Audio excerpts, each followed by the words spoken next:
Muy bien, jóvenes, el siguiente tema a valorar se llaman síndromes glomerulares. Es importante reconocer algunos conceptos iniciales para esta clase que es la clase antes de poder ver ya las causas de síndrome nefrótico, síndrome nefrítico. Esta clase de síndromes glomerulares es la que ha tenido algunos cambios acerca de la conceptualización en los últimos 2 años. De primera instancia, lo más importante es entender qué es una glomerulonefritis. Cualquier glomerulonefritis es una afectación o una enfermedad que afecta al glomérulo y casi siempre tienen un mecanismo inmunológico. Es bien importante también que entiendan que normalmente el glomérulo es la parte inicial y de ahí puede llegar a expandirse a las demás zonas de la nefrona. Entonces, es importante también que reconozcan este proceso, o más bien que es una situación en la cual se permite la extensión a diferentes zonas a partir del evento inicial o de la lesión inicial sobre el glomérulo. En la imagen pues tenemos un glomérulo, en este caso formado por sus diferentes componentes, como ya lo hemos visto en las primeras clases, y es importante que reconozcan la gran cercanía que hay con otras estructuras que totalmente se verán afectadas una vez que el proceso haya iniciado y no tenga una situación o una modulación inmunológica adecuada. La glomerulitis es un proceso inflamatorio de característica inmunológico, es la inflamación del glomérulo y como le he comentado es un evento inmunológico casi siempre formado por o generado por procesos de vasculitis o por anticuerpos circulantes, que yo creo que es el mecanismo más importante. Todas las glomerulitis se caracterizan por la presencia clínica de edema, hay hematuria microscópica, hay cilindros de células, en este caso de eritrocitarios, e hipertensión. Las manifestaciones entonces más importantes de cualquier glomerulitis es el edema que puede ser pequeño, no visible clínicamente, hasta aquel edema en el cual se genera el edema preorbitario, el edema escrotal, que ya es clínicamente visible y evaluable. La glomerulitis también se caracteriza por una pérdida de proteica, eso es importante que lo entiendan. La pérdida de proteica es en rango subnefrótico, es decir, nunca alcanza los 3.5 gramos de proteína, pero normalmente eso indica, aunque no alcance este nivel, indica pues que existe daño glomerular. Esa es la otra cuestión que deben de entender de manera importante. Cualquier proceso que genere pérdidas de proteínas por arriba de 150 miligramos, tenemos que evaluar que no se trate de un proceso inflamatorio que esté afectando al glomérulo. Y la glomerulitis, por último, se caracteriza por una fracción excretal de sodio menor del 1% o una fracción o la cantidad de un sodio urinario bajo. Es otra de las características importantes para poder sospechar del proceso o la presencia de una glomerulonefritis. Entonces, tenemos marcadores laboratoriales como la fracción excretada de sodio, la presencia de proteínas y marcadores clínicos como es el edema, como es la hipertensión. Hasta aquí pues cualquier glomerulitis me puede dar manifestaciones clínicas y manifestaciones laboratoriales. Anteriormente nosotros dividíamos la presentación clínica o las formas clínicas y analíticas con las que se presentan diferentes enfermedades del riñón como síndromes clínicos renales. De estos síndromes clínicos renales abordaban la mayor parte de las enfermedades más importantes a nivel renal, pero también fueron apareciendo los llamados síndromes glomerulares, que realmente los síndromes glomerulares generan o se establecen como la presentación clínica de las glomerulonefritis. Es decir, si yo tengo una glomerulonefritis por IgA, una glomerulonefritis por una enfermedad, una glomerulosclerosis focal y segmentaria, por ejemplo, todas van a terminar expresándose con alguno de estos síndromes. Los síndromes glomerulares anteriormente y actualmente todavía se pueden manejar como aquellos consistentes en síndrome nefrótico, síndrome nefrítico, la glomerulitis rápidamente progresiva, la glomerulitis crónica, la hematuria macroscópica y las alteraciones urinarias asintomáticas, que consisten en proteinuria subnefrótica y hematuria microscópica. Así pues, los síndromes glomerulares es la manera clínica con la que se manifiestan las enfermedades que generan glomerulonefritis o procesos inflamatorios a nivel del glomérulo. Esto de aquí ha tenido cambios y estos cambios son los que vamos a hablar un poquitito más adelante. Entonces es importante, síndromes glomerulares, 1, 2, 3, 4, 5, 6 síndromes hasta el momento. Yo tengo que saber que una persona que tiene una probable glomerulitis, en qué tipo de síndrome va a caer sus manifestaciones para poder saber cuál pudiera ser el evento etiológico, es decir, la causa de esa glomerulonefritis, y es cuando le ponemos el enunciado completo. Por ejemplo, yo tengo una glomerulonefritis con un síndrome nefrítico generado por una glomerulonefritis por IgA. Esa sería la manera adecuada de nombrar este tipo de enfermedad. Entonces, síndromes clínicos, hay combinación de signos y síntomas en la presentación clínica y eso genera los llamados síndromes. Ahora, básicamente tenemos síndrome nefrótico y síndrome nefrítico. Realmente es la gran división. Si ustedes se fijaron tanto en síndromes glomerulares como en síndromes clínicos renales, había esa gran división. Aquí es importante que ustedes recuerden que el síndrome nefrótico siempre se va a presentar cuando existe lesión en los podocitos o en las células epiteliales viscerales o alteraciones en el espacio subepitelial. Mientras que el síndrome nefrítico siempre va a aparecer cuando existe alteraciones en el espacio subendotelial o en el mesangio. Y una característica del síndrome nefrítico es que cuando se afecta el mesangio, prácticamente aparece hematuria. Entonces, síndrome nefrítico, uno de sus componentes siempre va a ser la hematuria. En esta diapositiva lo que tenemos es la gran división, síndrome nefrótico y síndrome nefrítico. El síndrome nefrótico entonces caracterizado por una lesión podocitaria, cambios en la arquitectura, depósito de matriz, en este caso matriz mesangial o matriz extracelular, y tenemos un montón de enfermedades que pueden llegarse a presentar con un rango parecido a un síndrome nefrótico, como la enfermedad de cambios mínimos, la glomerulosclerosis focal y segmentaria o FSGS, la nefropatía membranosa, la nefropatía por amiloidosis, la nefropatía diabética. Si se fijan, realmente el síndrome nefrótico se caracteriza por proteinuria, por eso el cuadrito de proteinuria o la tabla en descenso es mucho mayor pegada al síndrome nefrótico. Mientras que para el síndrome nefrítico, caracterizado casi siempre por un proceso inflamatorio, proliferación y reactividad celular, destrucción de la membrana basal glomerular y la formación de semilunas, que es ahí donde están las flechitas negras señalando la formación de una semiluna, en este caso extracelular, y casi todas ellas se van a presentar con una manifestación predominante que sería la hematuria. Aquí tenemos otro tipo de enfermedades, como la enfermedad por antimembrana basal, las vasculitis de pequeños vasos, la glomerulitis por estreptocócica, la nefropatía por IgA y en conjunto aquella enfermedad que puede presentarse tanto con un síndrome nefrótico y síndrome nefrítico, pues es la nefritis lúpica o la afectación por lupus eritematoso sistémico. Entonces, muchas veces vamos a tener manifestaciones que involucran una parte del síndrome nefrótico y una parte del síndrome nefrítico. Eso es lo que va a ser mucho más difícil poder establecer una etiología, y es importante que ustedes cuando menos tengamos la capacidad de poder distinguir que es un síndrome nefrótico con un síndrome nefrítico, aunque aún no sepamos la causa etiológica. ¿Por qué? Porque es mucho más importante establecer que fisiopatológicamente está presentándose el síndrome nefrótico o nefrítico o ambos para poder iniciar un tratamiento aunque no tengamos un diagnóstico histológico realizado por una biopsia o un diagnóstico definitorio. De eso se trata por la situación de por qué tenemos que conocer los síndromes glomerulares. Un síndrome glomerular me permite establecer un diagnóstico inicial clínico, aunque todavía no tenga el diagnóstico histológico o por biopsia, y aún así puedo iniciar un tratamiento para tratar de evitar la pérdida del funcionamiento renal. Así tenemos este primer caso. En este caso se presenta un hombre de 25 años, acude a consulta por el desarrollo de edema en extremidades inferiores durante un lapso de 6 semanas, un mes y medio.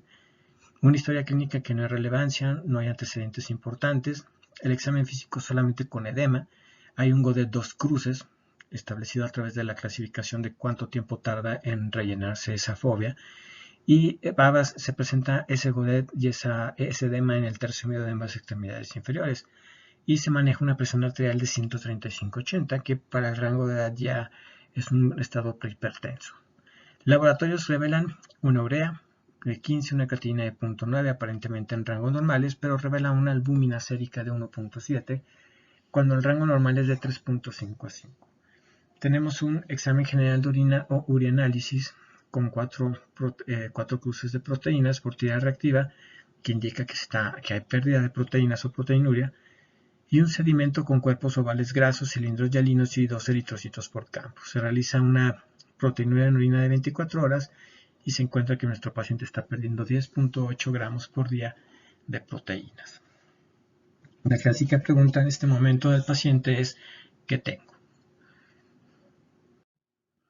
Nosotros conoceremos a partir de esta presentación y después en las presentaciones específicas del síndrome nefrótico, que el síndrome nefrótico se caracteriza por una proteinuria en rango nefrótico arriba de 3.5 gramos en 24 horas o una relación proteína-creatinina urinaria de mayor de 3 miligramos por miligramo. Tenemos hipoalbuminemia, tenemos edema, tenemos en el 42.5% de los casos hipertensión, aunque este paciente se presenta con un estado prehipertenso, pues la presión realmente es alta para su edad.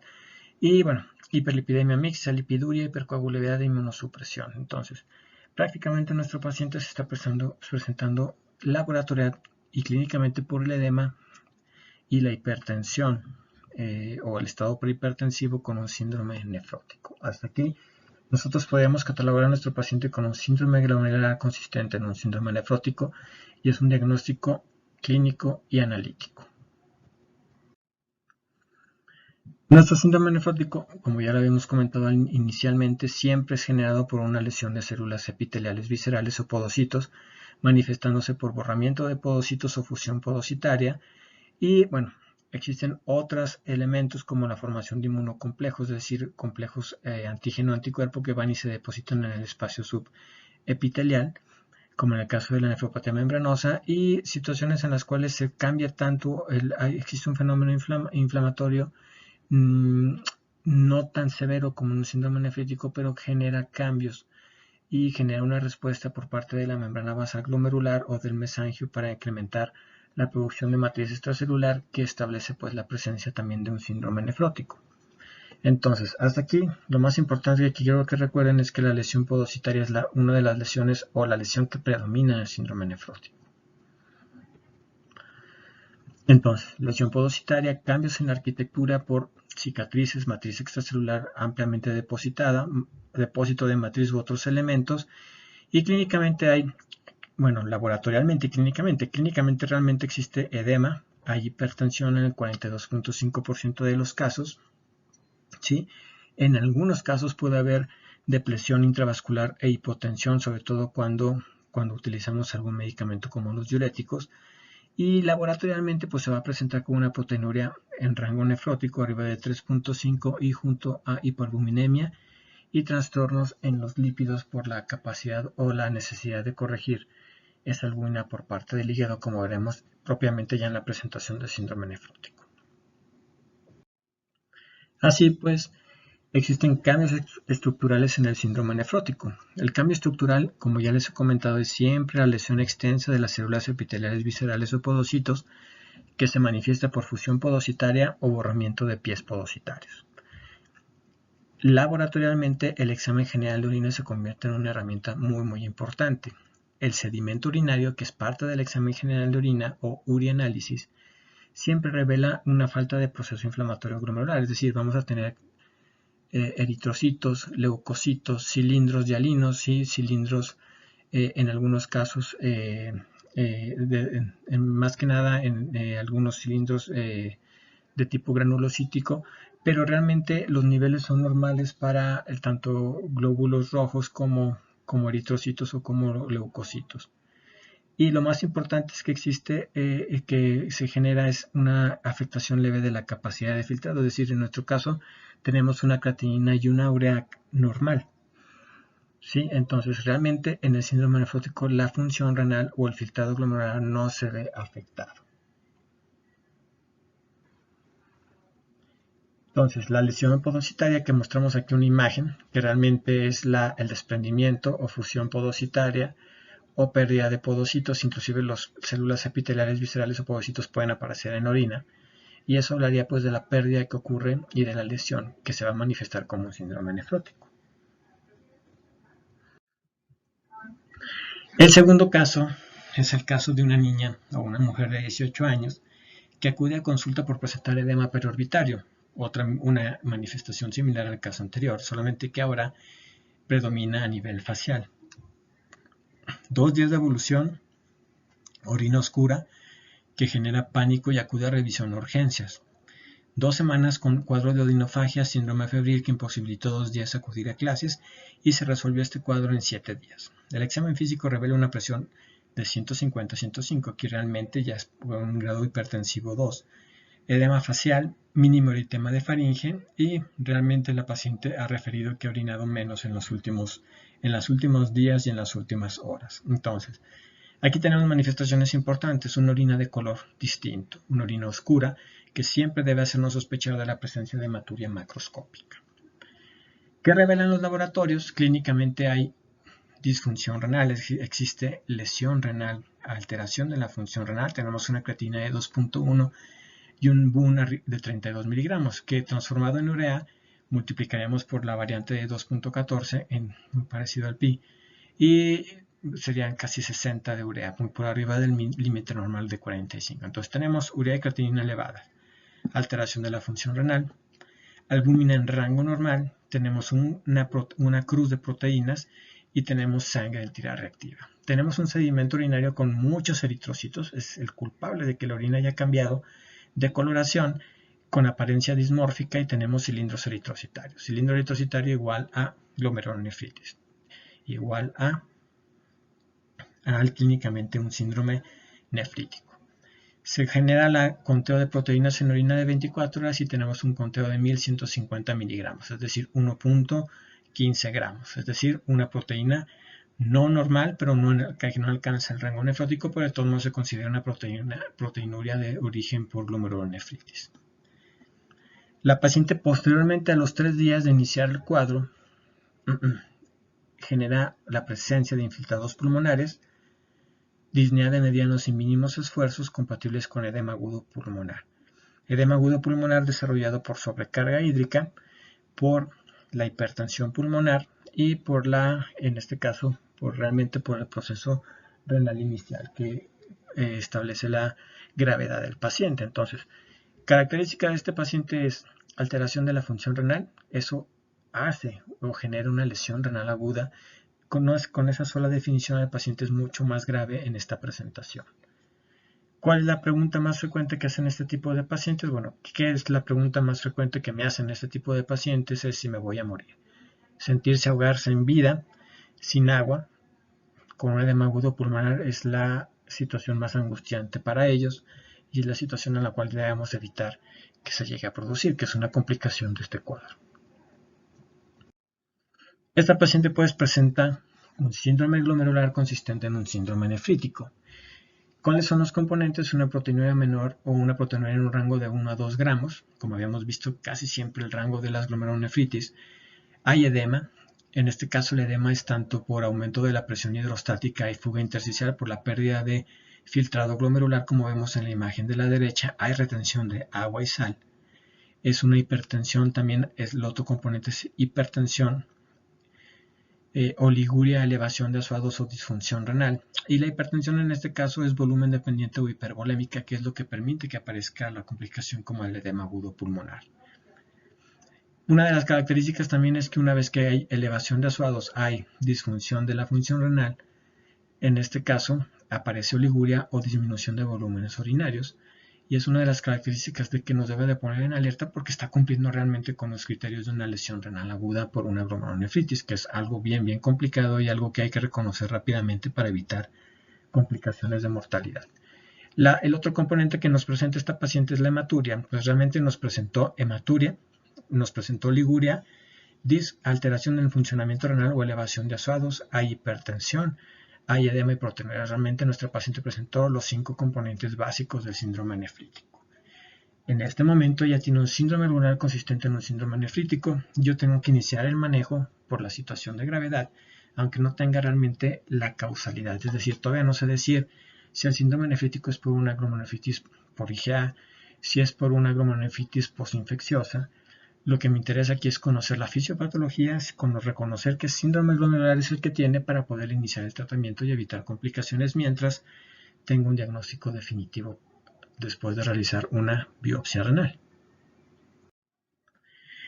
El síndrome nefrítico entonces se caracteriza por formación de complejos inmunes, la mayor parte, 95-97% de los casos, activación del complemento, en el espacio subendotelial y o a nivel del mesangio. Es decir, tenemos lesión subendotelial o mesangial, como veíamos en la figura en las diapositivas anteriores, y casi siempre se debe a nefropatía por IgA o una glomerulonephritis postinfecciosa. Tengo otros mecanismos más extraños, menos frecuentes, como los anticuerpos antimembrana basal glomerular, la activación del complemento por vía alterna, anticuerpos contra citoplasma neutrófilos en caso de vasculitis, que también generan un síndrome nefrítico, pero prácticamente el mecanismo número uno es el que incluye el 95-97% de los casos.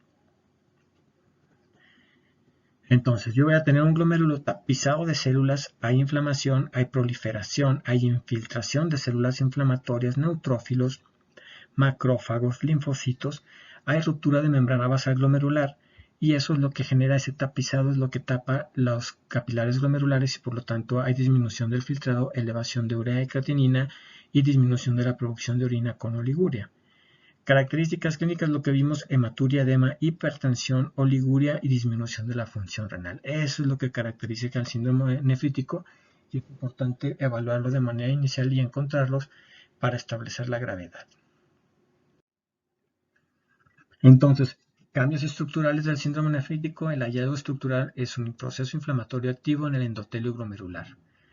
Existe influjo o llegada de células inflamatorias, macrófagos, neutrófilos, linfos, a través del endotelio glomerular, es decir, a través de la sangre, porque pues, realmente ellos viajan a través de la sangre y los capilares glomerulares y el endotelio de esos capilares permite su paso hacia la membrana basal, hacia el mesangio, hacia el espacio subepitelial, etc. Existe afectación del endotelio, del espacio subendotelial inicialmente, y eso es lo que va a generar la presencia de un examen general de orina con un sedimento que se muestra o se expresa como un sedimento activo. ¿Qué es un sedimento activo? Un sedimento activo es un examen en donde encontramos elevación de leucocitos por campo, en donde encontramos elevación de eritrocitos por campo, es decir, más de 5 eritrocitos por campo, más de 5 leucocitos por campo, que es la definición de leucocituria. Presenta de cilindros leucocitarios, cilindros granulosos, no solamente cilindros hialinos como el síndrome nefrótico o cilindros ovales grasos como en el síndrome nefrótico, sino prácticamente tenemos aquí un proceso inflamatorio dentro del riñón, dentro de los glomérulos que se va a manifestar con pérdida de células a nivel de la orina, leucocitos, eritrocitos principalmente. El otro componente importante es la disminución del filtrado glomerular, por la disminución de la superficie de filtrado, por el cierre total o parcial de sus capilares glomerulares por la gran cantidad de células que están llegando desde el torrente sanguíneo, y posteriormente el estímulo de proliferación de células mesangiales y endoteliales que genera prácticamente la disminución de los capilares, la pérdida de filtrado y la presencia o disminución del volumen urinario. Hasta aquí, prácticamente el síndrome nefrítico confiere mucho mayor gravedad ya que se asocia a lesión renal aguda. Entonces, hasta aquí, jóvenes, lo que hemos visto es que los síndromes glomerulares nos permiten establecer de manera inicial la severidad de la presentación de un cuadro de glomerulonefritis. Lo importante también es conocer cómo es un protocolo de estudio de cualquier tipo de glomerulonefritis. Lo primero es tener la sospecha clínica y poder establecer qué síndrome glomerular se está presentando. Casi siempre vamos a poderlos englobar en un 90% de los casos, tanto en un síndrome nefrótico como en un síndrome nefrítico, pero en algunas ocasiones será mucho más difícil y tendremos que utilizar los otros 4 tipos de clasificaciones que tenemos. Así nosotros vamos a construir un diagnóstico a través de diagnósticos diferenciales iniciales.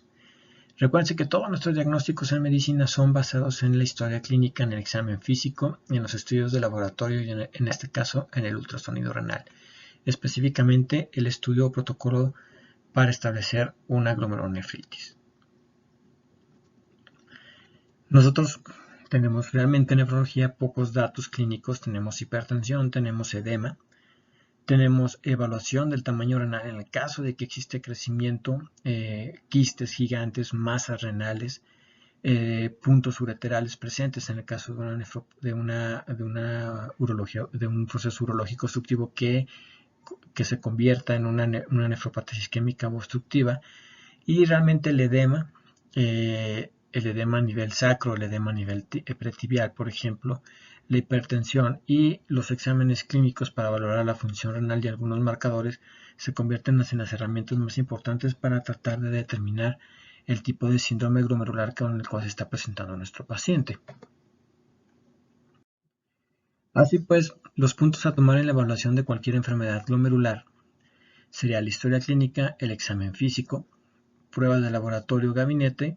Se complementan protocolos de estudio de acuerdo a los diagnósticos que yo crea que puede llegar a tener el paciente. Tenemos algunos marcadores serológicos en la sospecha de un paciente con una enfermedad sistémica y con actividad inmunológica o autoinmune. Y al final de cuentas tenemos la necesidad de preguntarnos si es necesario realizar la biopsia renal. Entonces, lo más importante aquí en la valoración de la historia clínica y el examen físico es siempre determinar si nuestra enfermedad es una enfermedad multisistémica o sistémica. ¿Cómo lo sospechamos? Es decir, si yo tengo una glomerulonefritis que pudiera ser secundaria a una enfermedad sistémica, nuestro paciente va a tener fiebre, va a tener artralgias, va a tener manifestaciones en otro órgano, como en el caso de la hemoptisis, la presencia de ictericia, exantemas, el diagnóstico o el antecedente de diabetes y sus complicaciones micro o macrovasculares, etc. La otra cuestión que hay que preguntar dentro del examen físico y la historia, y sobre todo en la historia clínica, es la historia familiar de la enfermedad renal, sobre todo para establecer si son enfermedades autosómicas dominantes, recesivas, ligadas a cromosoma X o por herencia mitocondrial. ¿Qué signos y síntomas están presentes ya dentro y en el cuadro clínico del paciente y el tiempo de progresión? Recuerden que realmente para la glomerulitis, la hipertensión, el edema, la pérdida o ganancia de peso, que es con lo que valoramos si existe realmente un edema importante o existe una poliuria, cuando hay pérdida de peso importante, y los cambios en la coloración de la orina, prurito, náusea, diarrea, oliguria, poliuria, disnea, todos se convierten en datos que nos permiten establecer si existe algún problema a nivel renal. Los otros elementos importantes dentro de la historia clínica a preguntar siempre son qué medicamentos utilizo y el peso al nacer, si son productos bajos, sobre todo por la situación de entre menor peso haya al nacer o que sean productos prematuros, menor cantidad de nefronas o funcionales dentro de riñones que no alcanzaron a tener una madurez completa. Laboratorio y gabinete, en este caso, es una parte importante de la valoración de una glomerulonefritis. Tenemos el examen general de orina o urianálisis y nosotros aquí valoramos sedimento urinario, que es una herramienta muy importante. Tenemos la valoración de la creatinina o la necesidad de valorar creatinina y urea, sobre todo creatinina para establecer el grado de funcionamiento renal, la citometría hemática para establecer la presencia de anemia, marcadores serológicos, en este caso como el complemento, que es para valorar la activación del complemento como tal y poder establecer o llegar a un diagnóstico en aquellas glomerulonefritis con activación de complemento que veremos en el síndrome nefrítico. Y los marcadores séricos importantes son electrolitos, albúmina, ácido úrico, fosfatasa alcalina, perfil de colesterol, hemoglobina glucosilada y el ultrasonido renal, que se convierte en una herramienta súper importante en la valoración de cualquier glomerulonefritis o síndrome glomerular en estudio. Al final de cuentas, tendremos la necesidad de valorar la actividad o la realización de una biopsia. La biopsia se realiza por punción percutánea a través de una aguja, que sería la imagen de la izquierda. Se obtiene un cilindro pequeñito de 3 milímetros, o se realiza una biopsia abierta, en la cual se obtiene una parte de tejido, una muestra triangular, como se muestra en la imagen de la derecha en la flecha de color azul, pero casi siempre la mayor parte son obtenidos a través de punción o de manera percutánea a través de la utilización de una biopsia.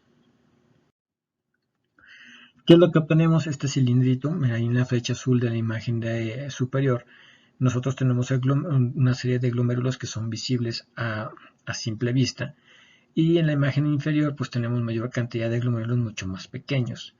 Normalmente se obtienen casi siempre 2 muestras, las cuales serán enviadas a diferentes estudios, microscopía de luz, inmunofluorescencia y microscopía electrónica. Casi siempre microscopía de luz e inmunofluorescencia es en lo cual repartimos la cantidad de tejido obtenido. El microscopio, a través de la aplicación de técnicas de patología, a través de la aplicación de tinciones, obtendremos estas imágenes que nos permiten valorar la arquitectura del glomérulo para poder establecer el tipo de daño que se está generando y poder hacer la correlación del daño que observamos con el tipo del síndrome glomerular o la manifestación clínica que está teniendo nuestro paciente. Allí tenemos múltiples enfermedades primarias y secundarias. Primarias son aquellas en las cuales realmente la afectación está originada sobre el riñón, y las secundarias es cuando una enfermedad sistémica afecta al riñón de forma secundaria o como extensión de la enfermedad sobre los riñones. En este caso, lo más importante es que una vez que tengamos la biopsia podremos identificar la posible causa de manera ya histológica y de manera definitiva. Antes de tener la biopsia, solamente tenemos las herramientas de nuestro diagnóstico diferencial a través de qué síndrome glomerular es el que domina para iniciar el tratamiento, como les comenté desde el principio. Entonces, volvemos a caer en esta imagen en la cual tenemos síndrome nefrótico, síndrome nefrítico y el montonal de patologías o diagnósticos diferenciales. Nuestros síndromes glomerulares 1, 2, 3, 4, 5, 6 son las manifestaciones en las cuales las principales enfermedades, en este caso primarias, aunque también las secundarias pueden manifestarse así, que ya veremos específicamente cómo se manifiestan entre las más importantes. Pero por ejemplo la lesión de la glomerulonefritis focal y segmentaria, prácticamente si se fijan tiene 3 cruces, se manifiesta con una proteinura nefrótica y con una característica de una glomerulonefritis crónica, es decir, predominan 2 síndromes glomerulares y clínicamente lo podemos sospechar al poder identificar estos 2 síndromes glomerulares en los pacientes. Entonces, esta es la manera como realmente al momento de enfrentarnos a un paciente de primera instancia, valoramos a esos pacientes y nosotros decidimos la posibilidad y la necesidad de tomar una biopsia de sus riñones para establecer un diagnóstico definitivo. Antes de eso necesitamos valorar realmente el inicio de tratamiento por la situación de rapidez y sobre todo evitar o si detectamos alguna situación de gravedad como en el síndrome nefrítico, evitar que progrese y ponga en peligro la vida de nuestro paciente. Entonces, si yo tengo una nefropatía por IgA, que es la principal, es la nefropatía glomerulonefritis más importante en el mundo, más frecuente en el mundo, no más importante. Si se fijan, nosotros la glomerulonefritis por IgA se puede manifestar como una alteración en el sedimento urinario asintomática, se puede llegar a presentar como una hematuria recidivante, se puede presentar como una glomerulonefritis crónica, es decir, tiene todos los tipos dependiendo del grado y dependiendo de la época en la cual hayamos encontrado la nefropatía por IgA. En la época me refiero a la evolución. Si es una nefropatía por IgA en una persona de 50 55 años, probablemente haya iniciado desde los 30, 35, 40 años y nuestra nefropatía o glomerulonefritis ya ha avanzado a lo largo de los síndromes glomerulares y se está comportando ya como una glomerulonefritis crónica. Antes de eso no hubo manera de poder identificar porque realmente la mayor parte se presentan de manera asintomática. Entonces, ¿qué cambios han habido actualmente en la nomenclatura de los síndromes glomerulares? Actualmente los síndromes glomerulares hubo cambios desde el 2020, el año pasado, en el cual nos establece una nueva reclasificación. En este caso siguen siendo 6 subtipos en los cuales se clasifican de la siguiente manera. Tenemos el síndrome glomerular que se manifiesta específicamente por hematuria macroscópica, es decir, aquella en la cual hay más de 50 eritrocitos por campo. El paciente va a ver su pipí de color roja, oscura, es visible, es lo que da alarma al paciente. Y normalmente lo que tenemos como causas de enfermedades que pueden producir esta manifestación son la nefropatía por IgA, la enfermedad de membrana basal delgada o el síndrome de Alport, por ejemplo. Las anormalidades urinarias asintomáticas o ASU, anteriormente conocidas con esas iniciales, tenemos 3 presentaciones. Se puede manifestar como hematuria microscópica, es decir, aquella en la cual hay presencia de eritrocitos por más de 3 o más de 5 por campo en algunos otros libros, pero que no se ven visibles o que no alcanzan a producir cambios en la coloración de la orina, como la proteinura no nefrótica, en la cual que va de 150 miligramos hasta 3.5 antes de brincar ese nivel que es el rango nefrótico, y proteinuria en rango nefrótico o síndrome nefrótico, en el cual tenemos proteinuria en rango nefrótico más disminución de albúmina sérica o edema. Si se fijan entonces, aquí prácticamente con esta presentación de las anormalidades urinarias asintomáticas tenemos diferentes enfermedades que pueden llegar a dar esa presentación. Así tenemos otra vez la nefropatía por IgA, que me puede dar la hematuria microscópica, la misma enfermedad de membrana basal delgada, y la proteinuria no nefrótica, en el cual tenemos la nefropatía por IgA otra vez, y la focal y segmentaria, la glomerulosclerosis focal y segmentaria, que también en el caso de ser una glomerulosclerosis focal y segmentaria secundaria, me puede dar una proteinuria en rango nefrótico o un síndrome nefrótico agregado. Aquí tenemos una causa secundaria muy frecuente, en el cual se considera la nefropatía diabética. La otra reclasificación es el síndrome nefrítico. Ahora nos lo clasifican en forma leve, severa y extrema. La leve es una hematuria glomerular, casi siempre microscópica, más proteinuria, hipertensión, pero con función renal estable. Es decir, no se afecta, realmente no cumpliría con este requisito de los componentes del síndrome nefrítico.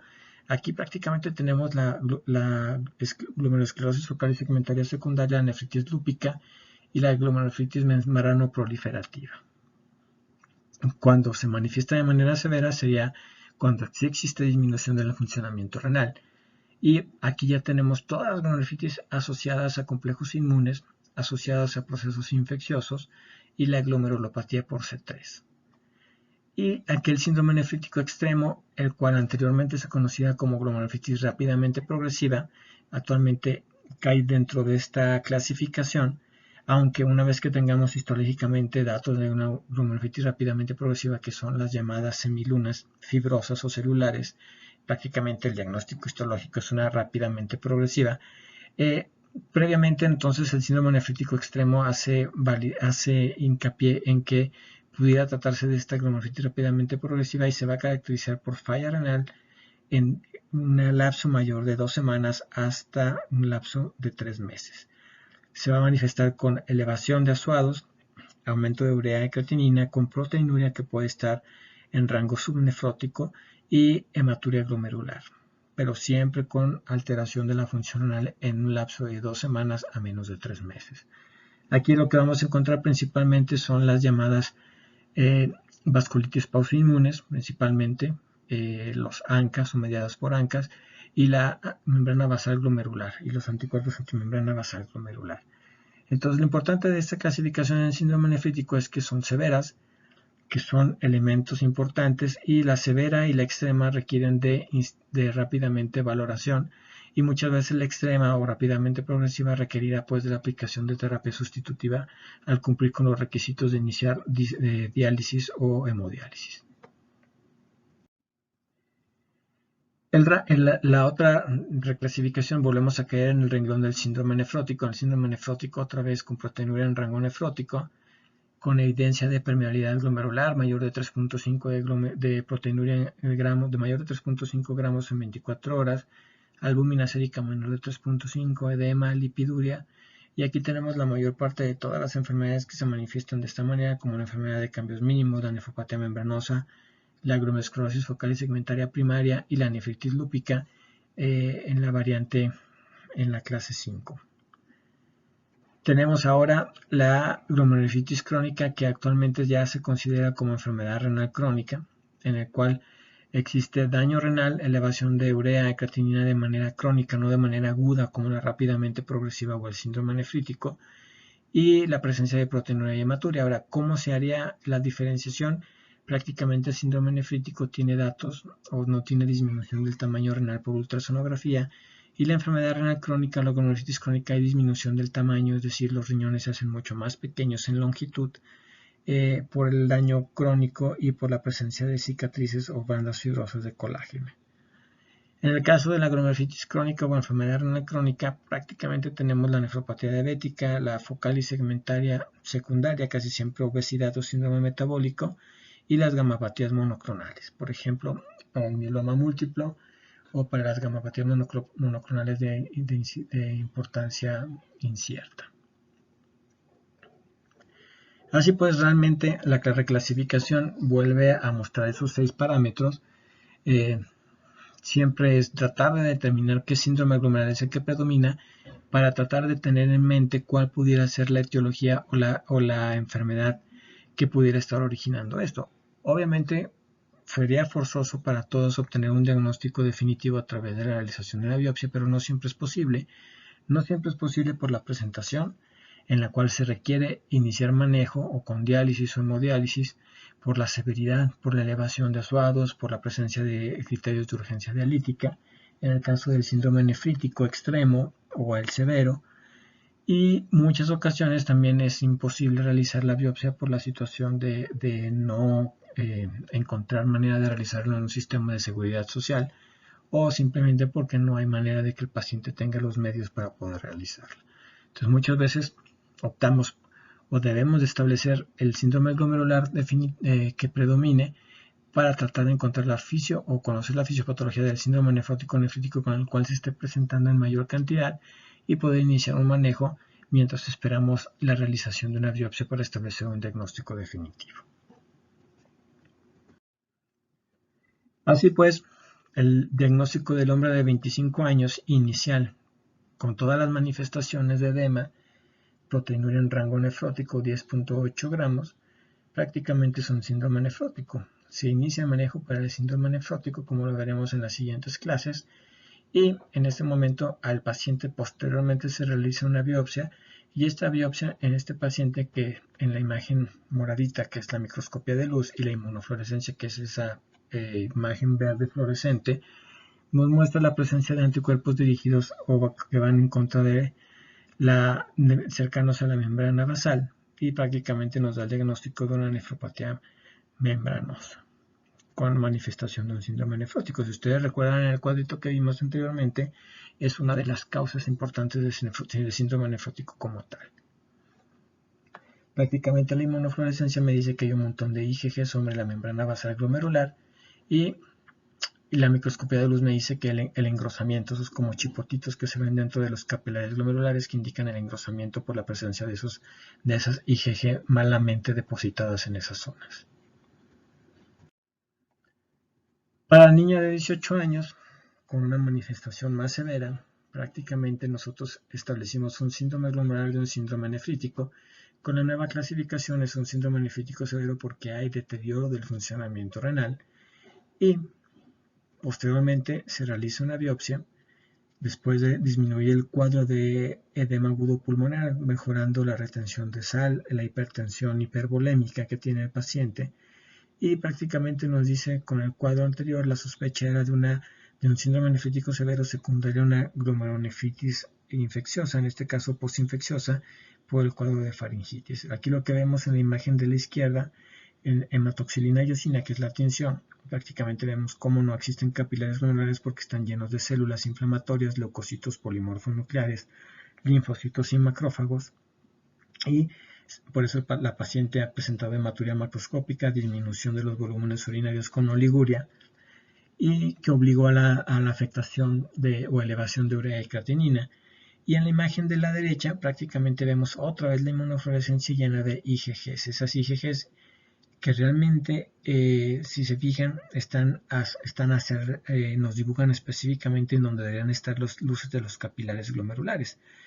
Esas IgGs están depositadas ahí, muy parecida a la anterior, pero al momento de interactuar o al momento de valorarlas, realmente lo que predomina y lo que hace más severo es ese infiltrado inflamatorio o esa proliferación inflamatoria, que es la definición histológica del síndrome nefrítico, que es la que ocasiona todas las manifestaciones que tiene el paciente. Entonces, al final de cuentas, el diagnóstico final fue un síndrome nefrítico severo secundario a una glomerulonefritis postinfecciosa postinfecciosa para esta paciente adolescente. Así pues, entonces, lo importante es, los síndromes glomerulares nos permiten establecer un diagnóstico inicial, me permiten establecer una sospecha diagnóstica etiológica, me permiten establecer un manejo inicial, y por eso es un tema que se evalúa en este semestre. Las demás clases que siguen ya valoraremos específicamente cuáles son esas causas etiológicas una enfermedad de cambios mínimos, una glomerulosclerosis focal y segmentaria primaria o secundaria, para ver algunas diferencias entre ellas y agregar algunos puntos importantes para que ustedes puedan sospecharlas al momento de ver un cuadro sugerente para estas enfermedades. Todas las enfermedades requieren un protocolo muy similar. Ya se fijaron estos